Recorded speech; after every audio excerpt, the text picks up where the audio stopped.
Hey, John, thanks for joining us this morning. My pleasure. I appreciate you. And this is Leader Shift in the Raw.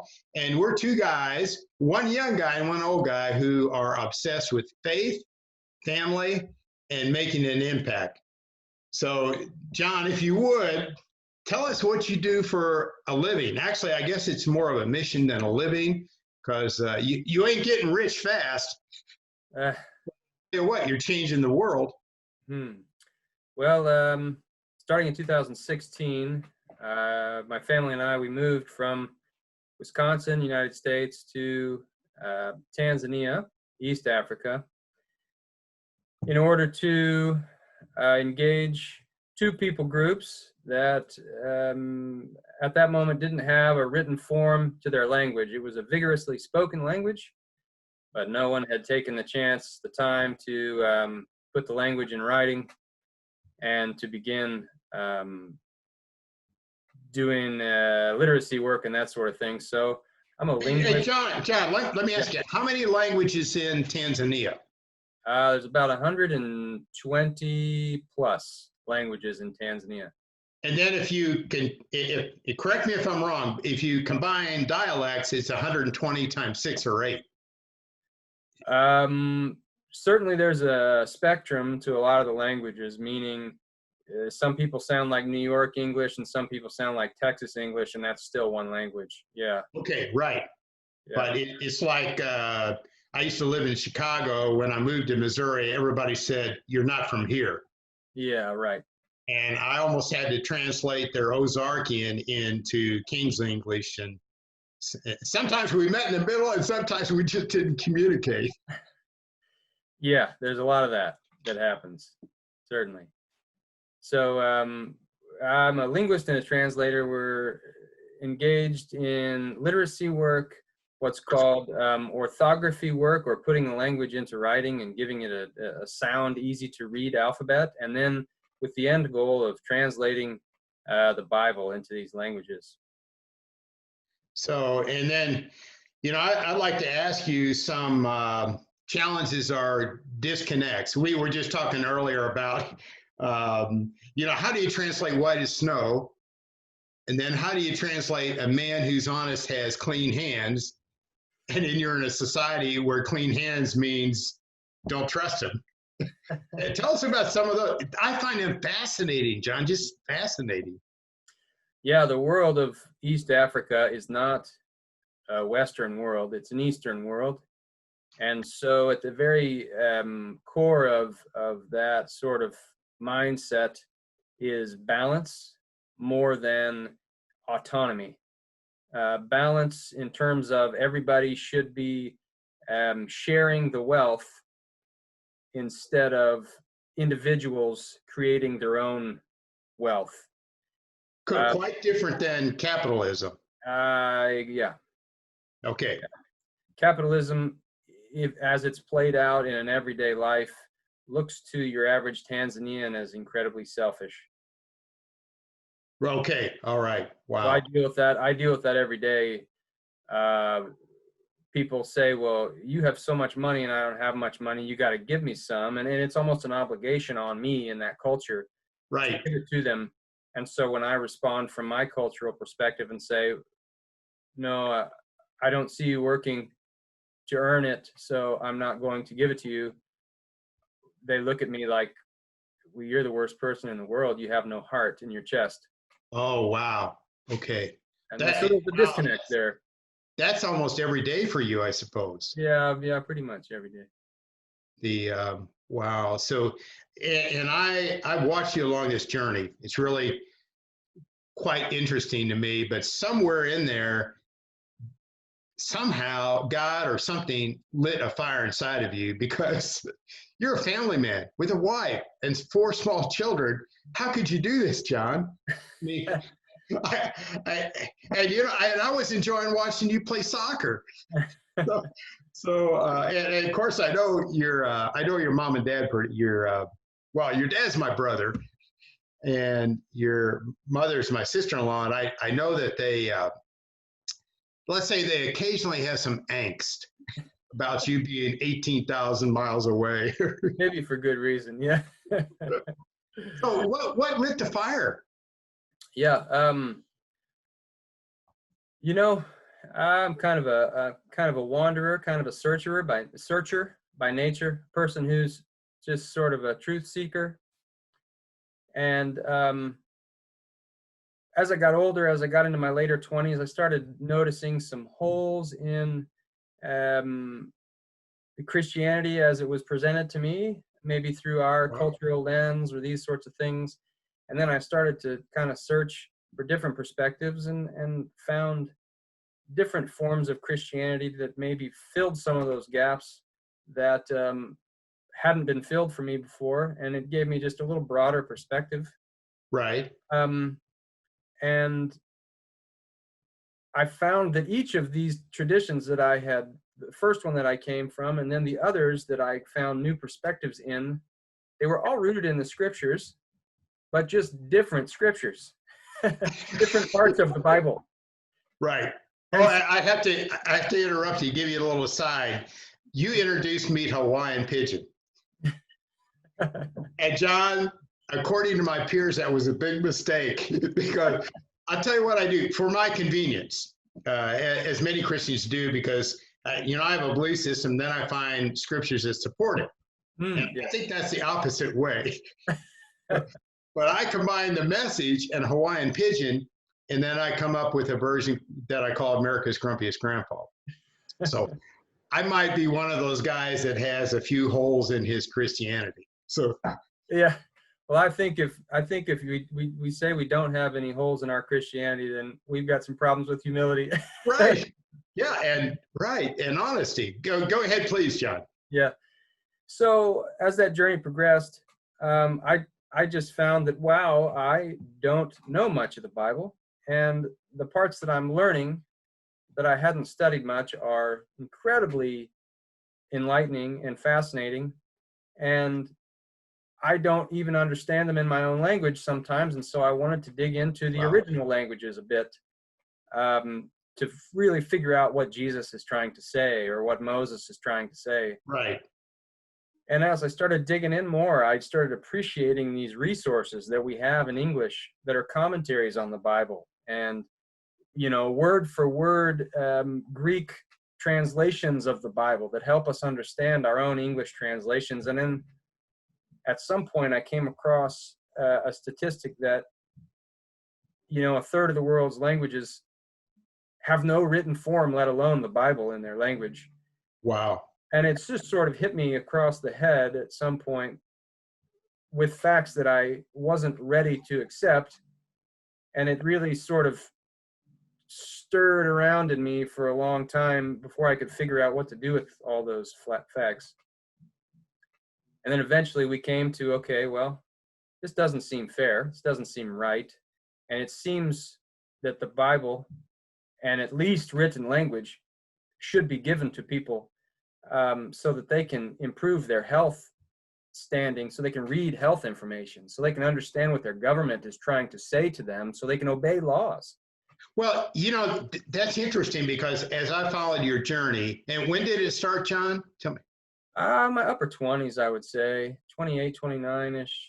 And so it's been several years, and I found your conversations, which have been via text, and your blog and your emails is incredibly fascinating. And then I realized what you were doing, what you just said, and I don't think a lot of people know that, is that you're actually taking spoken language, creating an alphabet, making it written, and then there's a huge global impact and benefit.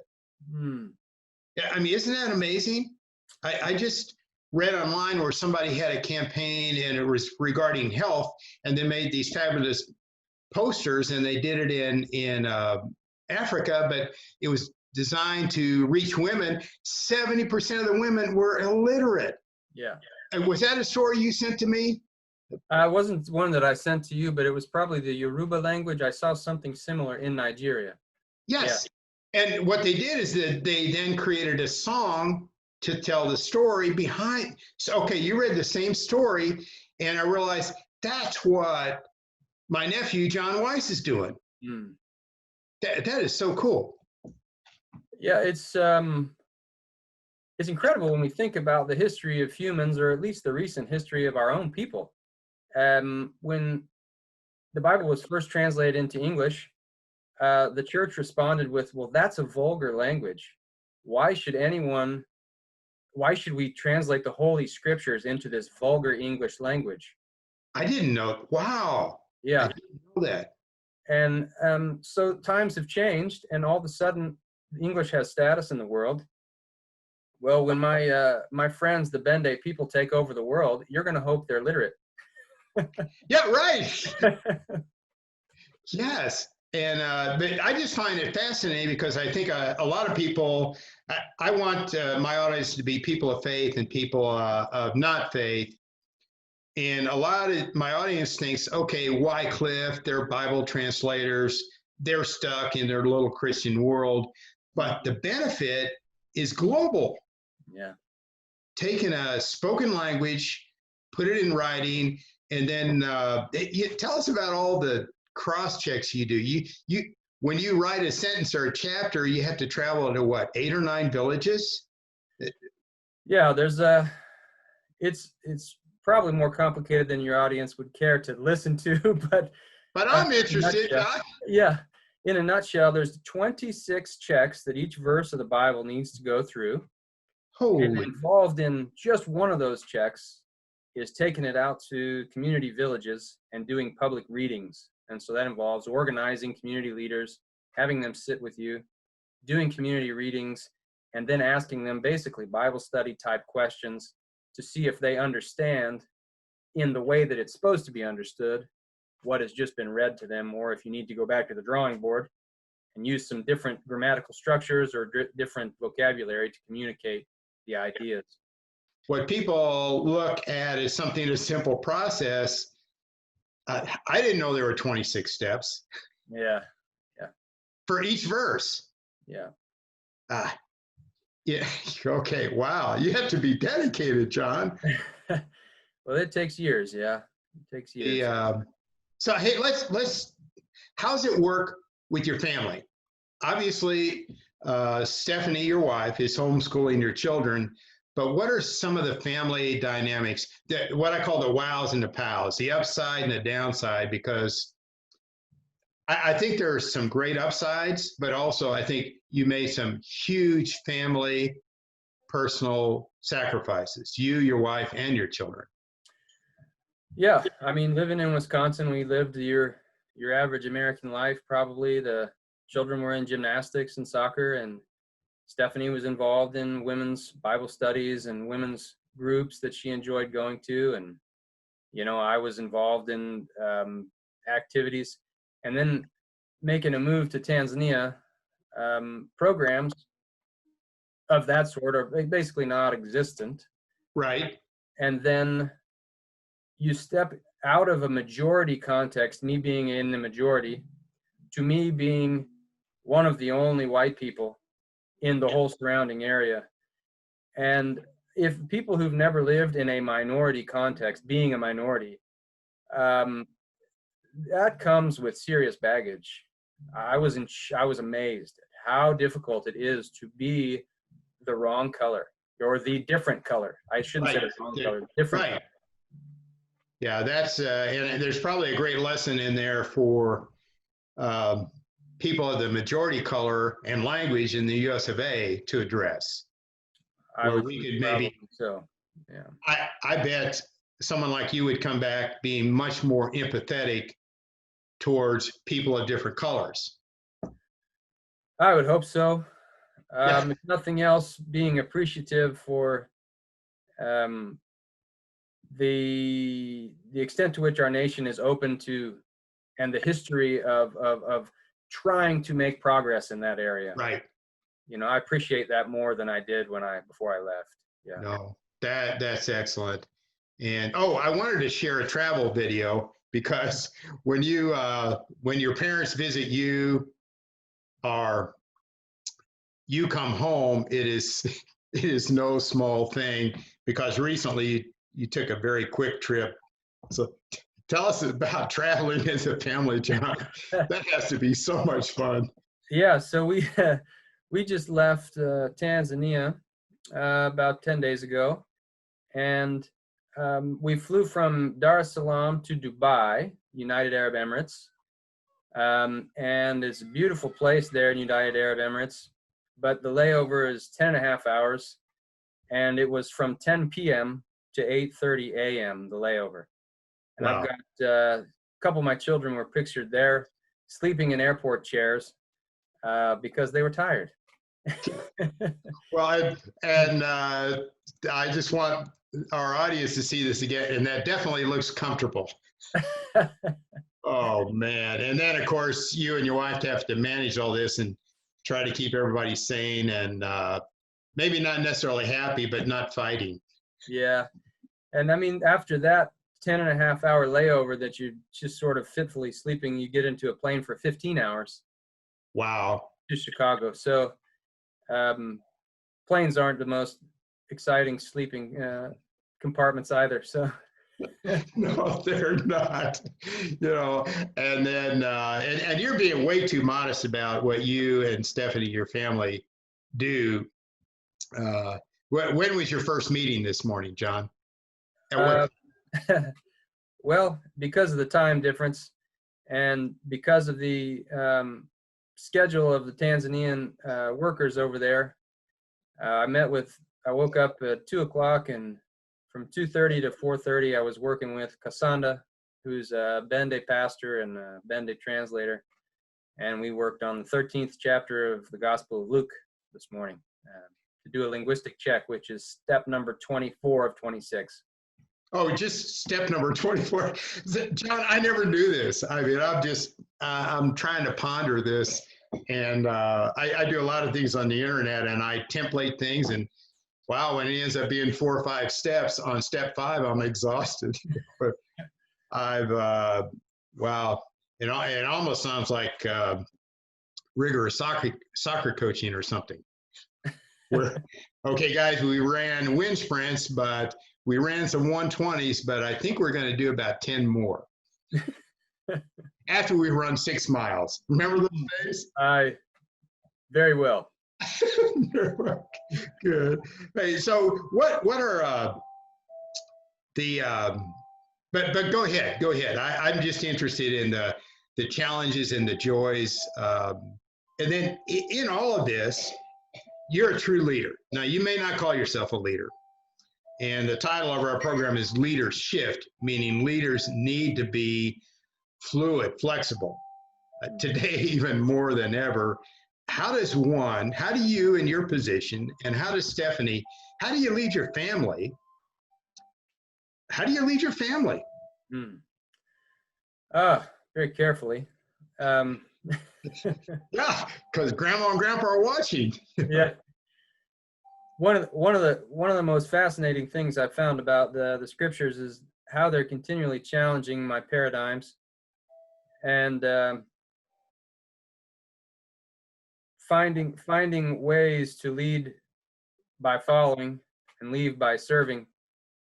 There's this strange upside down world that we're presented in the scriptures that is very hard to do. It's maybe easier to understand, but hard to do in terms of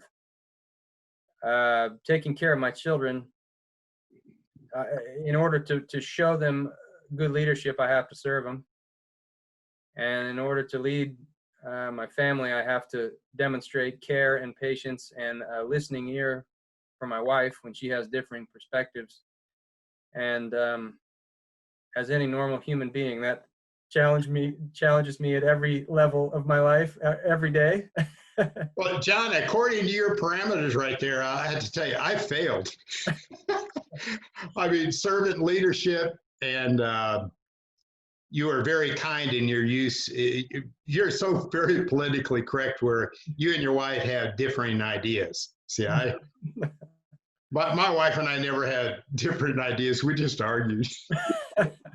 And then things went silent for a day or two. But that happens at our place too. Yeah. Hey, let's do this, John, because I know you're busy.